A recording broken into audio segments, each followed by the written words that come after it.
It's a flyweight title fight in Las Vegas. Dan Tom here with MMA Junkie to help you break down the main event for UFC 310 between Alexandre Pantoja and Kai Asakura.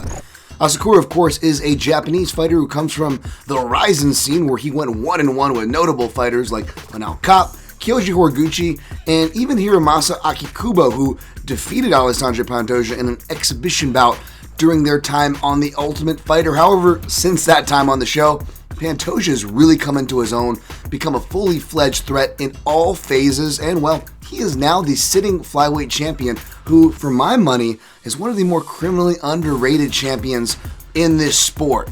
At the time of this video, the odds makers and the public are favoring Pantoja in the neighborhood of -280 with a comeback on Asakura in the neighborhood of +210.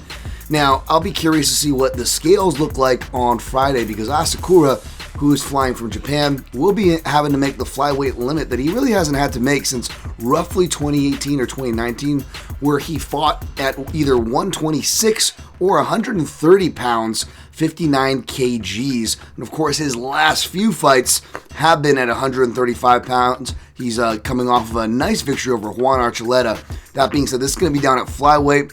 He's got the travel stateside, which traditionally has not been the greatest for the Japanese fighters competing in the UFC, but if Asakura can get the upset here, he will make history, becoming the UFC's first Japanese champion. Of course, shout out to Lyoto Machida, who represented Brazil and was half Japanese, but you guys get what I'm saying here. And Asakura has the tools to do it. Look out for his knees. His counters in the boxing department are going to be very live. He's got good first layer takedown defense.